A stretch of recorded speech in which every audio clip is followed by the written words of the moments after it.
been awake for 18 days. That's not hyperbole or any form of exaggeration. I've genuinely gone all this time without any sleep or rest, not even a wink.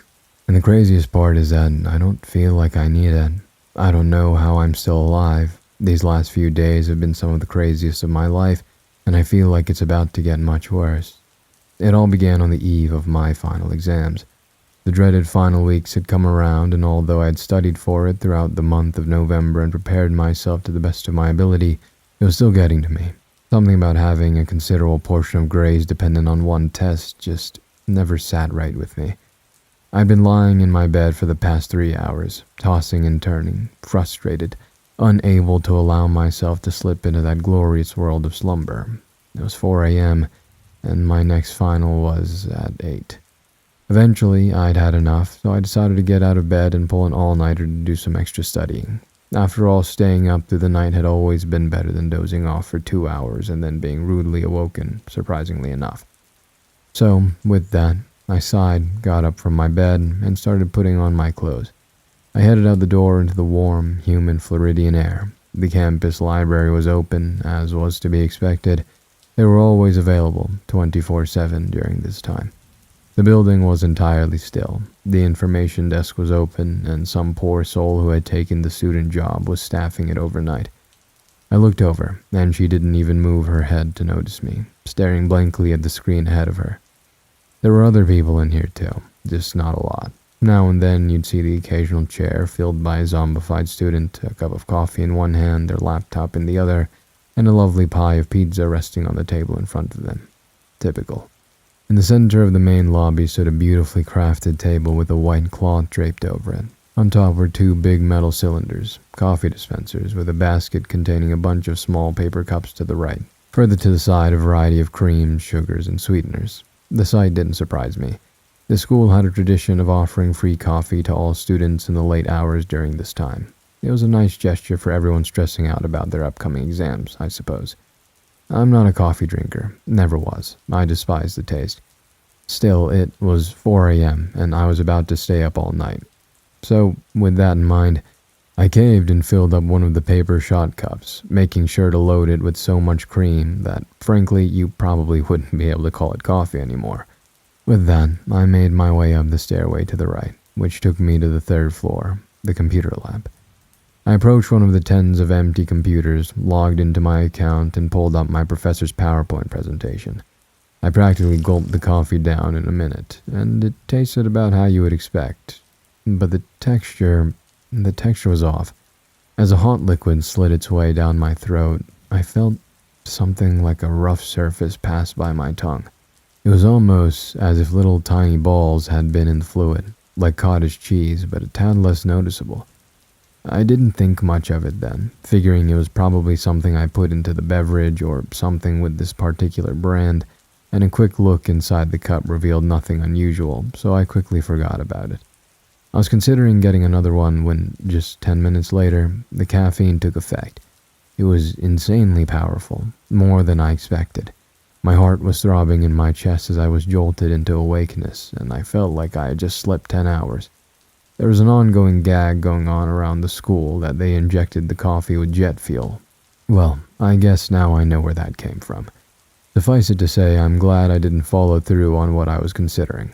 I think I would have succumbed to cardiac arrest almost immediately. I continued studying until about 7 a.m., when the sun began to peek over the horizon. As I exited the building, stepping into the crisp morning air, I still felt perfect. The heart pounding in my chest was the only thing telling me that this period of energy was artificial. I finally understood why people were such avid coffee drinkers, and I thought that maybe I should do this more often. It ended up taking until about 2 p.m. that day for the caffeine to wear off. At last, I could feel my body begin to slow down, and the full effect of the stunt I had just pulled came over me like a rock. It was like somebody had snapped their fingers, and I just crashed. I decided to return to my bed and attempt to sleep off last night. Not for too long, though. After all, I had more finals in the morning, and thinking of that got my fear going once again. I said I had prepared the best I could, but the one that was coming up, oh boy. And no matter what I tried, I couldn't figure out half of it. And the thing was worth about 40% of my grade. If I didn't do well on this final, it would tank my class average. A slight panic set in at the thought of it. I should mention that I have a mild case of anxiety, not to the extreme where I get regular panic attacks, but just enough to make every testing situation about 10 times worse than it is for anyone else. I tossed and turned for about 30 minutes in this pit of dread I was drowning in, when suddenly, something very peculiar happened. My sleepiness disappeared again. It was just gone, entirely and utterly vanquished. I didn't know what to make of it at first, but blamed it on the adrenaline currently shooting through my veins. I decided to splash some of the cold water on my face and take a hot shower to calm down. It didn't help. 2 hours of laying there passed. Nothing. It didn't make sense to me. It was as if the crash had just ended. As I wasn't getting any sleep, I decided to use this time to work some more, being so worried about what was coming up and all. I did just that about until 11 p.m. that night. And again, I just still didn't feel tired. I spent hours tossing and turning, hoping, begging myself to fall asleep, but no dice. I had enough at this point. I pulled out my phone and did a quick Google search on how long caffeine is supposed to last. Most results pointed me in the direction of 4 to 6 hours, with the more extreme estimates being up to 12. This had already gone far longer than any of the websites suggested. I rationalized it away by saying that perhaps it was just sensitive to caffeine and that since this was my first real exposure, it would take a while for the effects to subside. I was going to crash eventually, I just needed to wait it out. But that didn't happen. It was now 4 a.m. and I was still lying awake in bed, feeling no different. I decided to spend the night studying again, very decidedly not taking any of the coffee this time, slightly annoyed that I would likely regret it in the middle of the next morning's final. I didn't. Nothing had changed, and now I was starting to get concerned. Did I have some adverse reaction or something? What was going on? I called my mom to ask what she had to say. She was equally concerned for my well-being and suggested I take a trip to the university's health center. The best they could do for me was to recommend I take some medication and see if that fixed it, and she instructed me to call a doctor if it didn't. I'm sure you can guess the results of that little experiment. Not only did the medication take no effect, but as I lay awake for hours, a chill sweat began to trickle down my skin. It started gradually, but it eventually became intense, such that my sheets quickly became drenched in the stuff. My head as well was throbbing. A piercing, screaming headache shot its way through my brain, only getting worse, as if I had just been shot. There was a different kind of thumping in my head, though, one much more unexplainable. On top of the raging headache, I felt something else. A tiny, slight, unrhythmic tapping, seeming to occur in different parts of my brain. I paid close attention as it slowly moved from one side of my forehead to the other, then around the back of my skull before continuing to wrap itself around. I didn't know what to make of it, and that's also where I drew the line. Enough was enough. I was calling a doctor tomorrow. Well, I did so the following morning, and the response I got was something like, "Sorry, the best we can do is give you an appointment in 2 weeks." Great. All praise the healthcare system, I guess. But accepting it was the only thing I could do. I said, okay, booked the meeting, and hoped it wouldn't worsen. The following day was when things started to get a little scary. My mother nearly gasped when she saw me on FaceTime, saying I looked, quote, paler than snow, end quote. I had to agree with her, because in the middle of our conversation, I got a sudden wave of extreme nausea, gagging harder than I ever had before. I hastily hung up the call and sprinted to the bathroom, just in time to empty my stomach contents into the toilet bowl. I sat there, retching for the next hour, all the while the headache and those odd, irregular feelings circling themselves around my brain continued. And if that wasn't bad enough, as I was donating my insides to the indoor plumbing, I swear I saw something move in the corner of my eye. It was brief, but it looked like an odd, elongated shape, slowly moving up the bathroom wall. I didn't get a good look at it, as it appeared to hurry out of view entirely before I turned around. I searched the entire place, top to bottom, but there was no sign of the damn thing. It was like it had just vanished. That was the final straw. I assumed the sleep deprivation was getting to me, and I was beginning to hallucinate, even though I still felt as awake as ever, but I didn't care anymore. Enough was enough. I could not, in any way, wait 2 weeks for an appointment, and so, Without any options left, I picked up the phone and dialed 911. The paramedics arrived within minutes, and I quickly explained the situation to them. And after seeing how terrible I looked, they immediately put me on a stretcher and whisked me away to the local hospital. The 2-hour wait in the emergency room was what I could best describe as miserable. I was stuck sitting on a cheap plastic chair in a sanitary, lit, open room surrounded by patients suffering from God knows what illness. The icing on the cake was that my symptoms continued to worsen throughout my entire stay. My vision was beginning to go hazy, and I swear I kept seeing something move in my peripheral vision, like what I found back in my apartment. Finally, after hours of torture, the doctor finally called me and escorted me to my new room. He introduced himself as Dr. Jones and ran me through some basic questions. You know, the typical stuff. How are you feeling, Kevin? Terrible. Have you taken any drugs recently?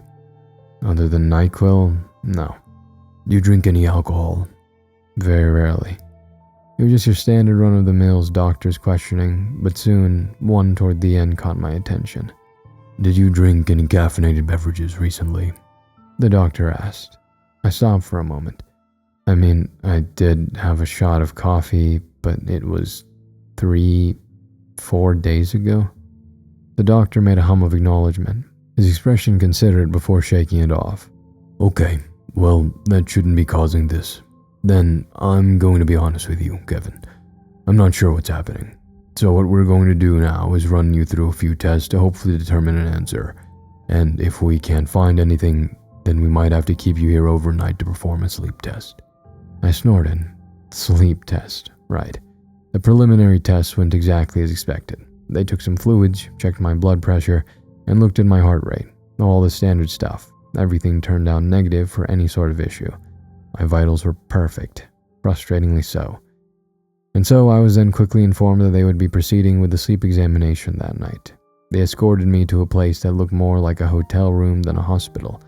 A big window at the far end would let in plenty of natural light during the day. There was another blurred-out window on the right side, and a neat little old-fashioned lamp stood on a nightstand. The bed itself looked rather cozy and had a lovely wooden finish as a headboard. If I weren't so ill, I would have admired it.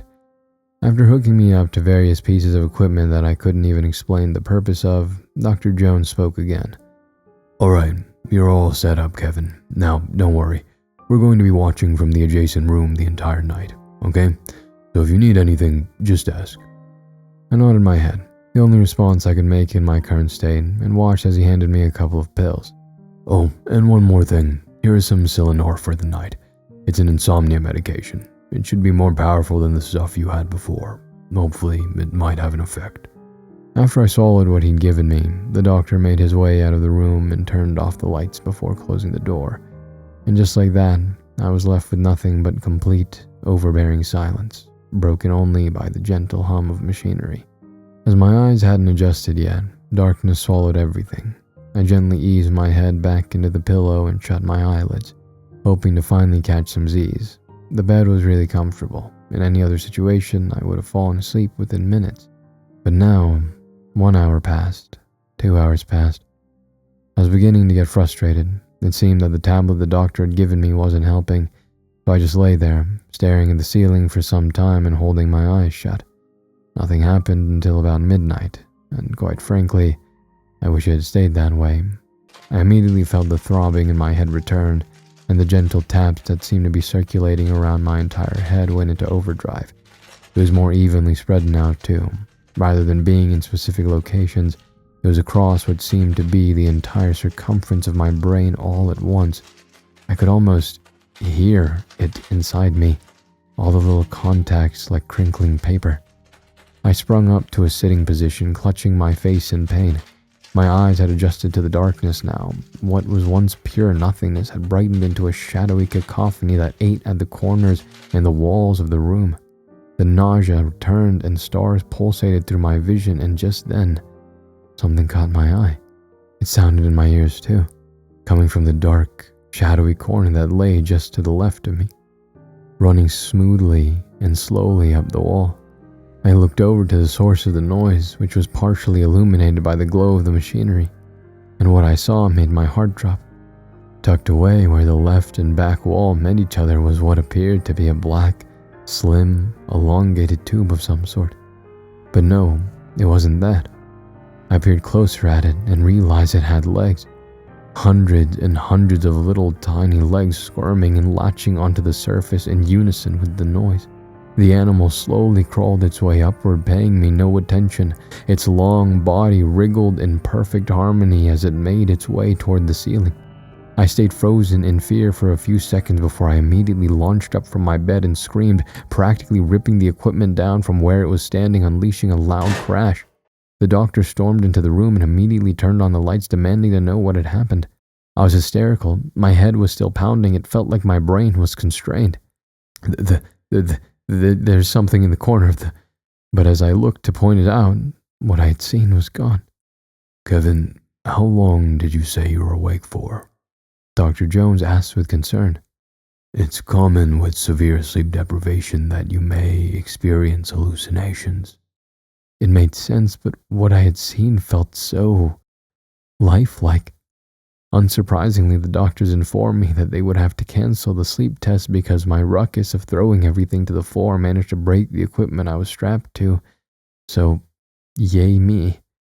However, they said that they could retrieve all the data up until now and that they would be able to review it as soon as possible, and decided it would be best for me to move to a standard hospital room while they awaited my results. They could barely move me 5 feet before I started gagging, and soon the floor was greeted with a pristine covering formed from my stomach contents, delivered by yours truly. Jokes aside, I finally got a good look at what was coming out of me. It was filled with what looked like tiny black spheres. I didn't know what to make of it.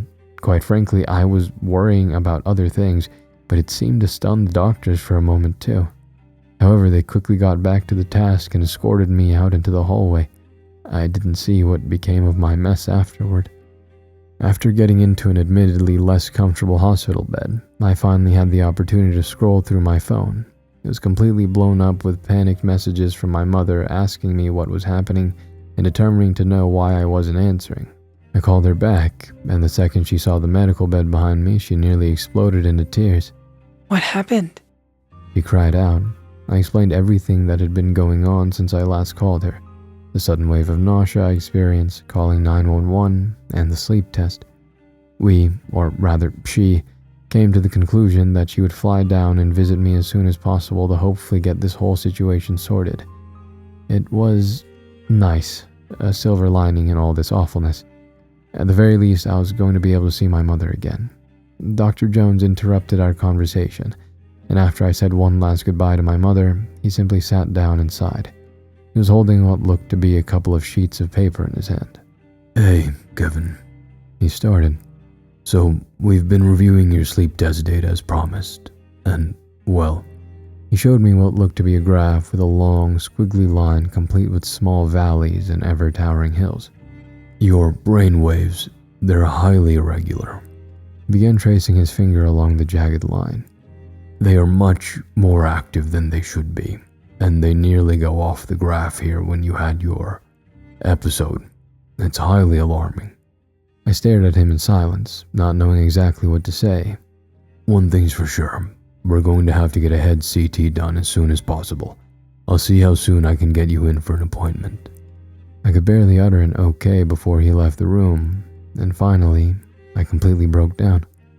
This whole thing, it was a massive nightmare. I had no idea why this was happening to me, and it seemed like even the doctors, the world-class professionals, did not have any semblance of a clue either. I just wanted this all to end. I just wanted to get some sleep, finally. I wanted to stop seeing that creature in the corner of my eye, but alas, I should have known my prayers would all fall on deaf ears. A few hours later, Dr. Jones returned and escorted me to the head examination room. It was small and white, with what looked to be some sort of control desk behind a wall in the front, and a large machine resembling an MRI, taking up most of the space, making a lot of noise, far more than I expected.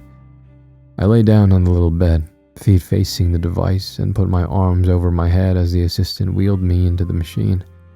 I can't lie, I had a certain amount of dread come over me. I knew this was all normal procedure, and that it was going to be painless, but something about this was daunting. Dr. Jones and the others returned to the control area near the entrance and advised me the scan was about to begin. However, I didn't even make it for what seemed like 5 seconds when there appeared to be distress from the control center, and one of the assistants practically ran out of the room. My heart began to pound in my chest. Dr. Jones approached me immediately, a grim expression on his face. Listen, Kevin. He sighed. Normally, CT scans take weeks to get back to you, but we've seen some things here that I believe might have to be taken care of now. He ushered me back to the area he had been in during the process and pointed at the computer screen, and I nearly gasped when I saw the image being projected.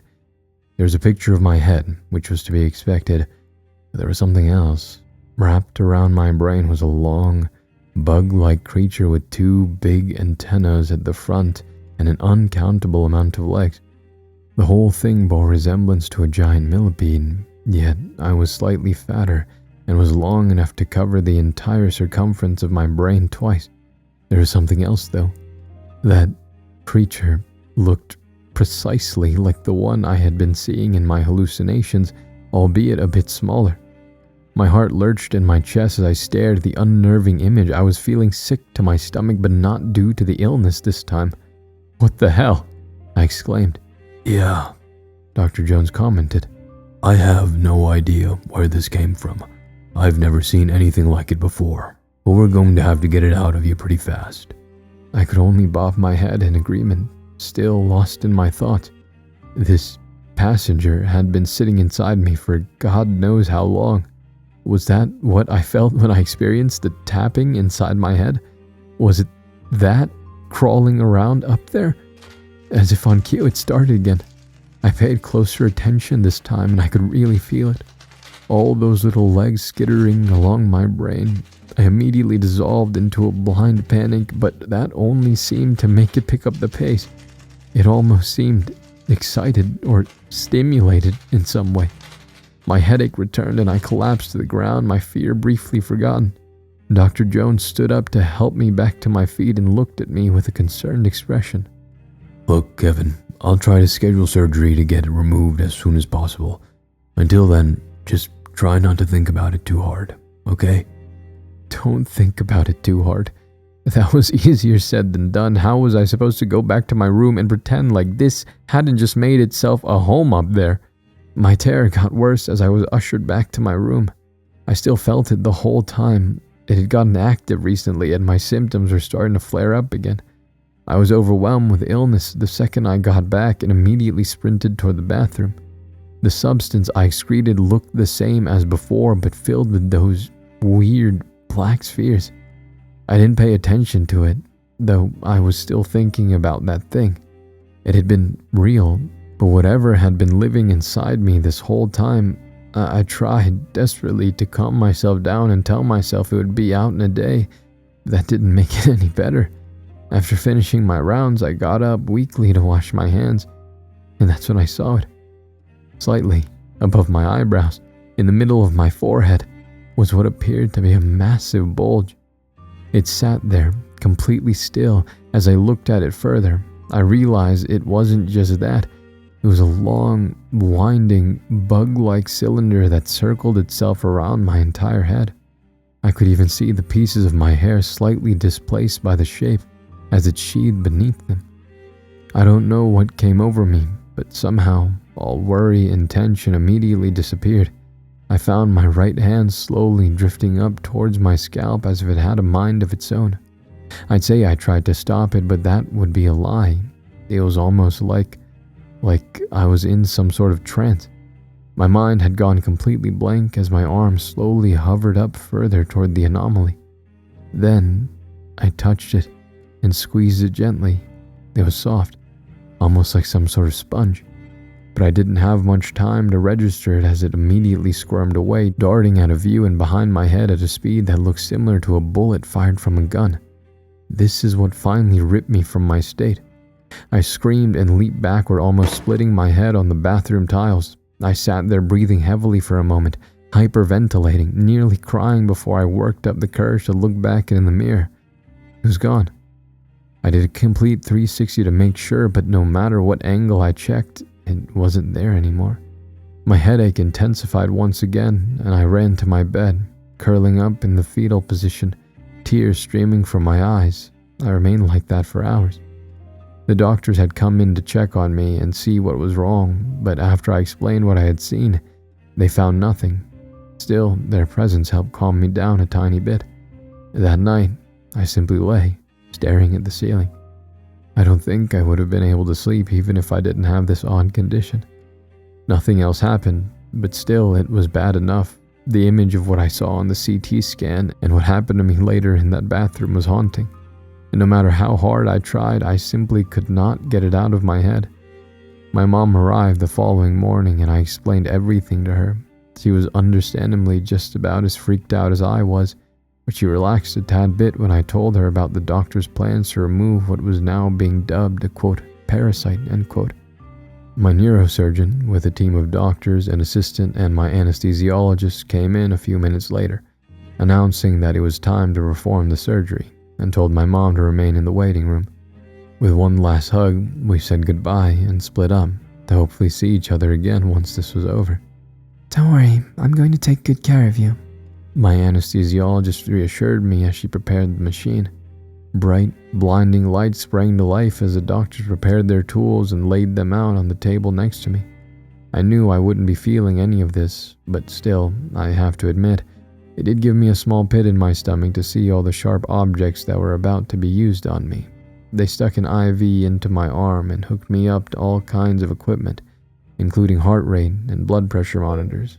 I listened as the rhythmic beeping sprang to life and tried to ease myself, staring into the piercing lights above. Okay, Kevin, my anesthesiologist smiled.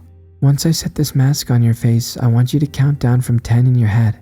I promise you will be asleep before you reach 0.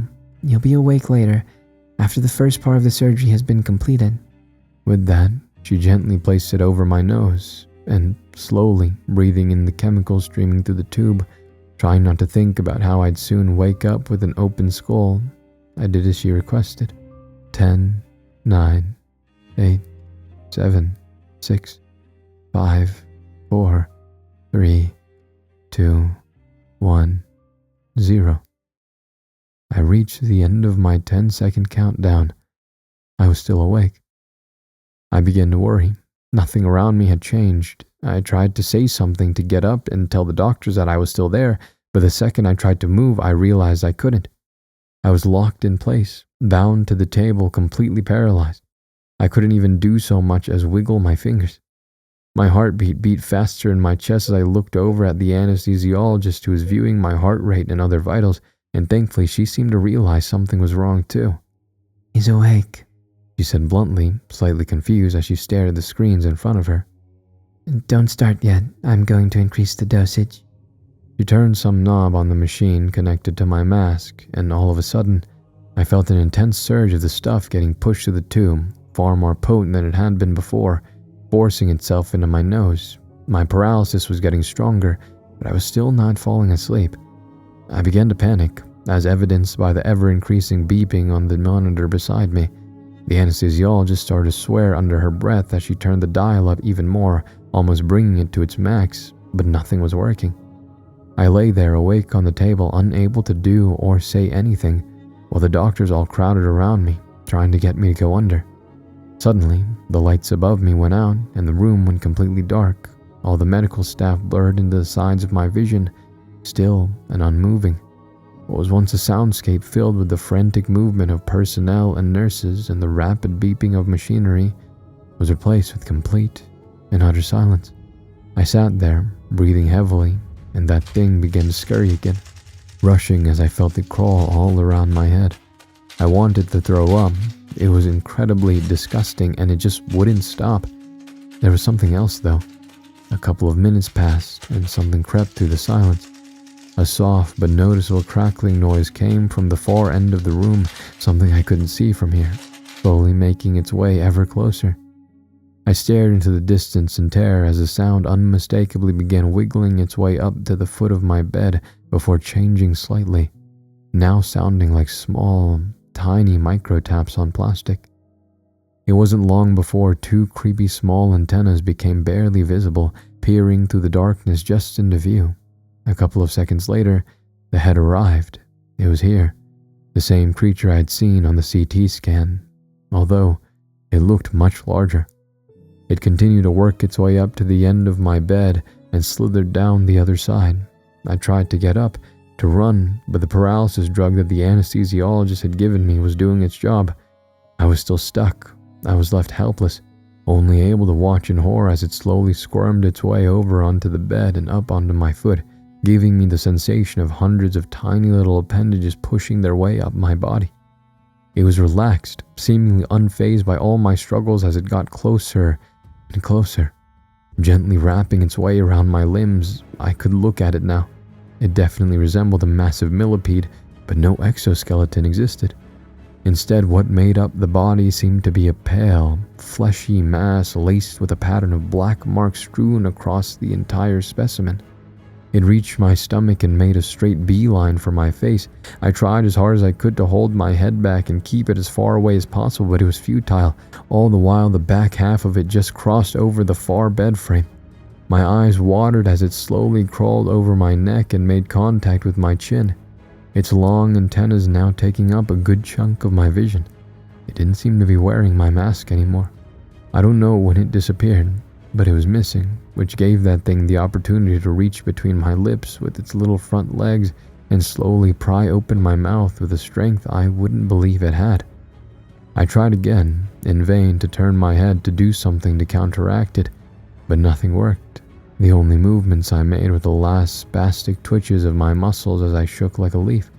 Once the creature had opened my mouth just enough, I gagged as it slowly began to crawl its way inside. I felt every movement of the tiny bug limbs creeping on my tongue, the fleshy mass slowly rubbing against the top of my mouth. I wanted to throw up so badly, to cough, but for some reason those reflexes weren't working.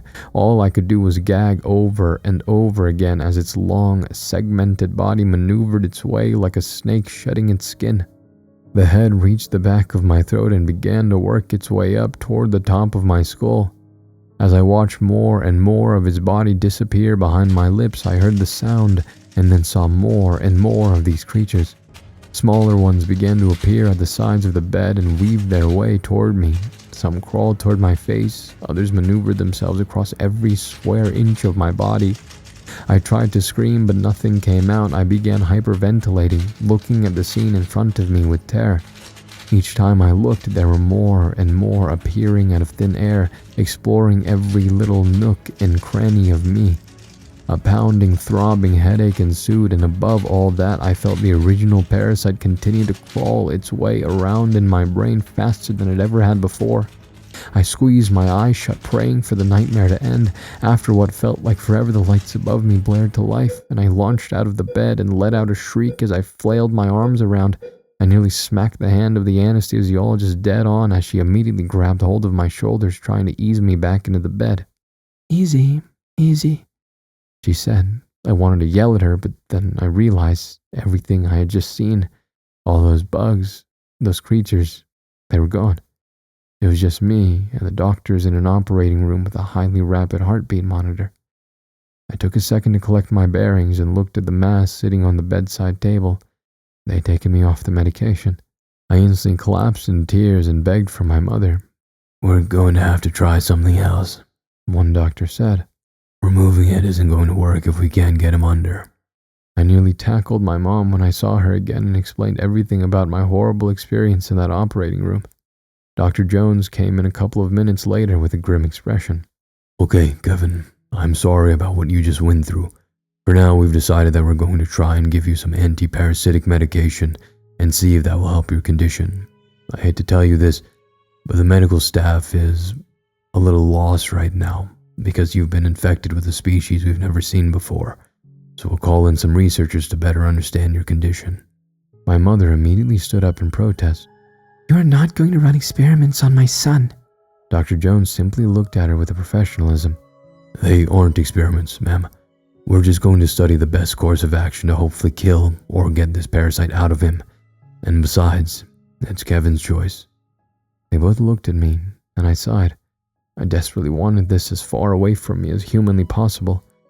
And so, with nothing left to lose, I accepted. The next 7 days, my condition didn't get much better. I had been awake for 13 days at this point, but it was weird because despite how horrible I felt, I still didn't feel the need to sleep. I still felt just as awake as when this whole thing had begun. And at this point, I resigned myself to not feeling sleepy ever again until this was over. I requested to spend my nights with my mother because after my surgery encounter, I didn't want to be lying in my room alone at night, and the presence of my mother helped put me at ease. She even taught me to laugh about it all a little, and as time went on, mysteriously, the hallucinations became slightly more diluted, something which the researchers quickly picked up on. Oh yeah, at this point I was also being watched by a team of them, 24/7. I was doing constant tests, scans, the whole deal. The antiparasitics they were trying seemed to have no effect. I guess that was to be expected. The next day, one of the researchers came in and told me he had an idea. My symptoms seemed to calm down when I was at a state of ease and flare up when I was stressed or scared, so he proposed giving me a high dose of a medication that's supposed to regulate my stress hormones. I tried it for 2 days, and the scientist's theories were all but confirmed because my hallucinations and all my other symptoms weakened significantly. A subsequent CT scan revealed the thing had grown much smaller than it had been before. It was starving. This is what led to the current theory that the parasite likely feeds off of stress hormones or other things your body produces during these periods. They continued this pattern for the next 2 days until my symptoms became so mild they almost didn't exist anymore. I was still stuck awake, but everything else had been diluted to an absolute minimum. The parasite on the CT scan looked like a shriveled husk of what it used to be. Dr. Jones came into the room that day and delivered a message that almost made my stomach drop. He said that, if possible, he would like to try the surgery again, given the thing had gotten so weak that the researchers didn't think it could overpower the anesthesia as it had before. I halted for a moment. On the one hand, I was eager to be done with this, but on the other, I didn't want to relive what I had. Dr. Jones reassured me that they would be starting with a very low dose, and if they didn't notice an effect, they would immediately call off the operation. After a long debate between my mom and the doctors, we decided to proceed. Thankfully, the surgery went off without a hitch. When I came to, I finally saw the thing that had caused me all this trouble with my own eyes. It was dead, lying on the bedside table fully stretched out.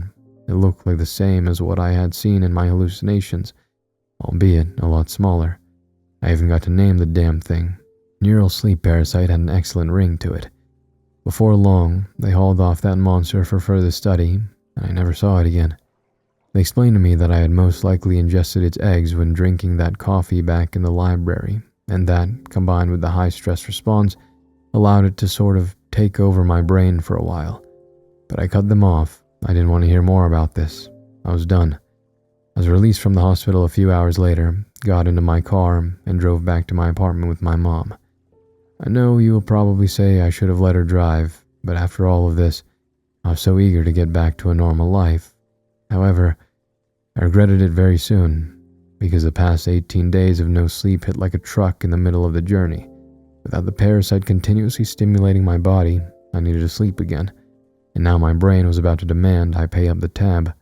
Without realizing it, I began dozing off at the wheel in seconds and drifted into an oncoming lane.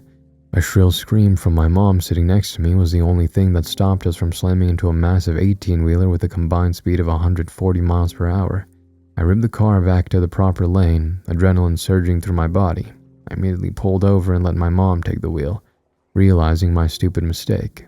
It goes without saying she drove me home the rest of the way. Upon arriving in my apartment, I immediately made plans to dive into bed. It was time to catch up on those 18 days of lost sleep. Or so I thought, because immediately after I jumped under the covers, my tiredness vanished. I began to panic, but forced myself to think clearly. They said I ingested its eggs with that coffee. What if there was more than one? Or what if it had laid more while it was inside of me? Come to think of it, those odd black spheres coming out of me all the time were unsettling. I just never thought to bring it up because there was always something else of critical importance happening.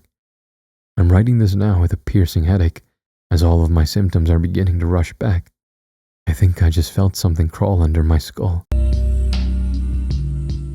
Last week, I forgot to do some thoughts, so we're going to do a little good one here. Firstly, the story, very scary because I don't like bugs. I really hate bugs. I'm an exceptionally large bug hater.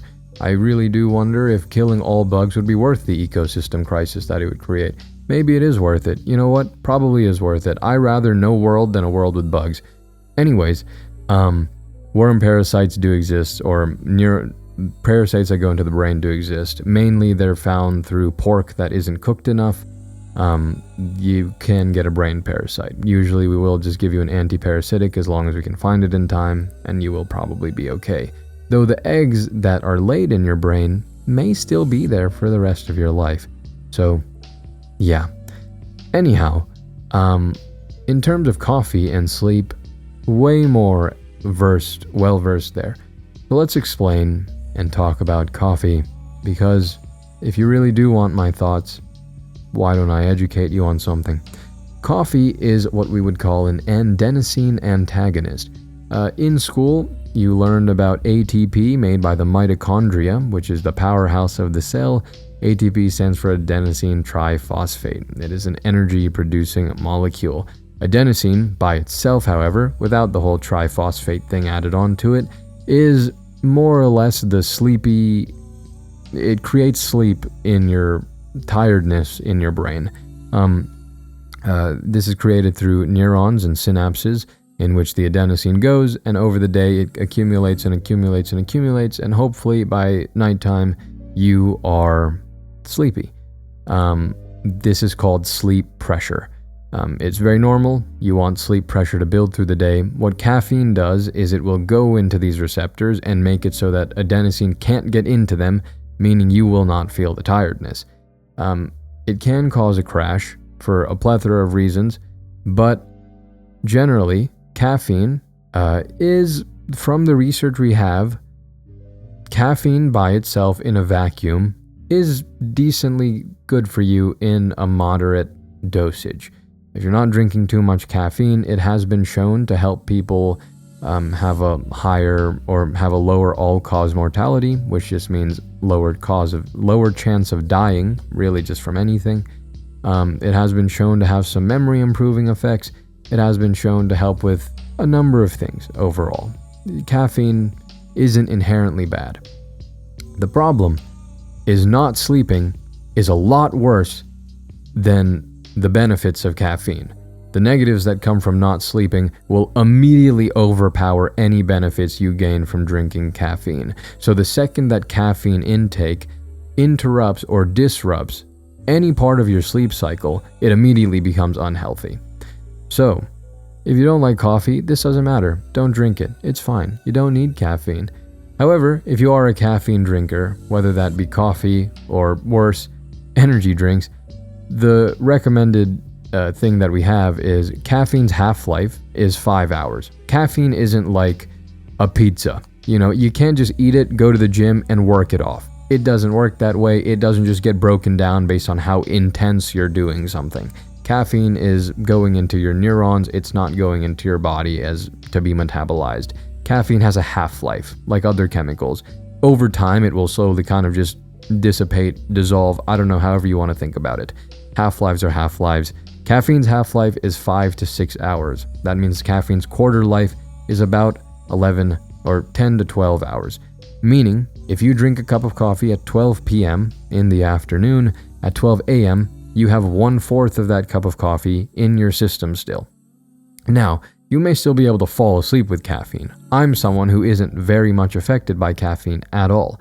There have been times where I had exams when I was in college, similar to this story, late at night, 9 p.m. exams. I would drink caffeine close to the exam because it does help with focus in the immediate moment. It does help with memory in the immediate moment. And honestly, the damage of that one night of sleep was worth maybe getting a couple more points on my circuits and devices exam.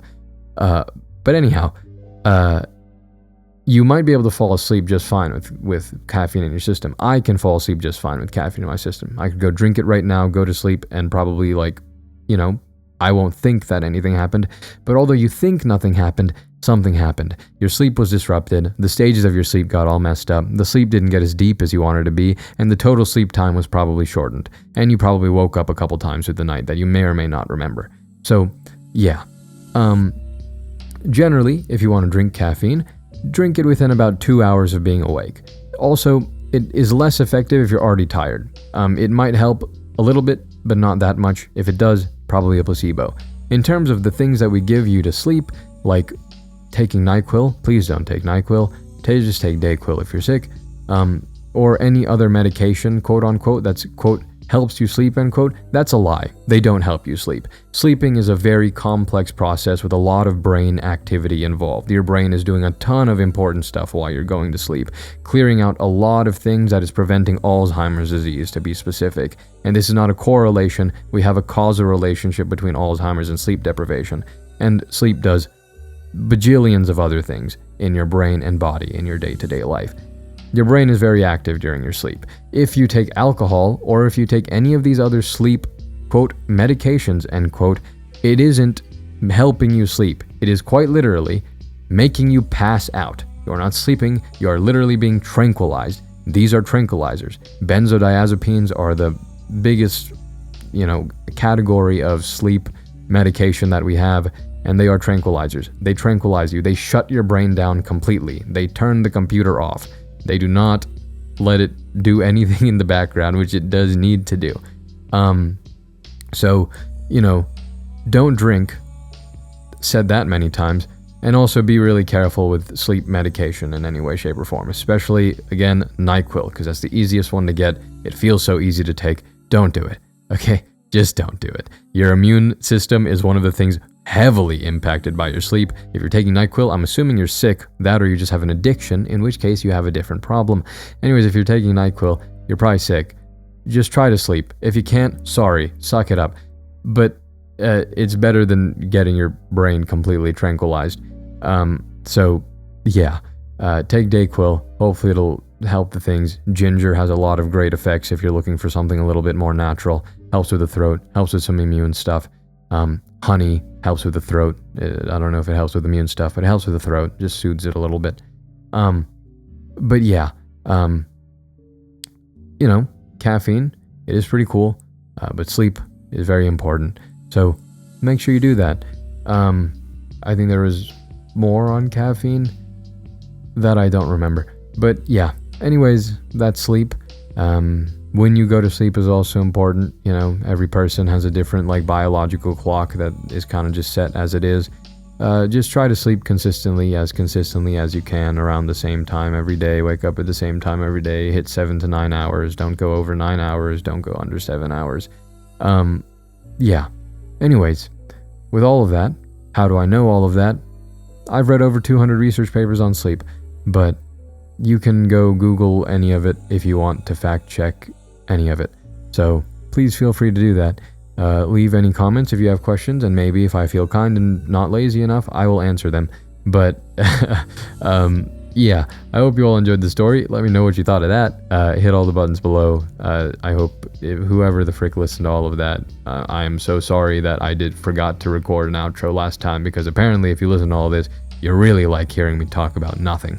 So, okay. But yeah, thank you all so much for your support. Thank you for listening. Hit all the buttons below. I'll see you in the next one. Ego Volt Anima Pestra.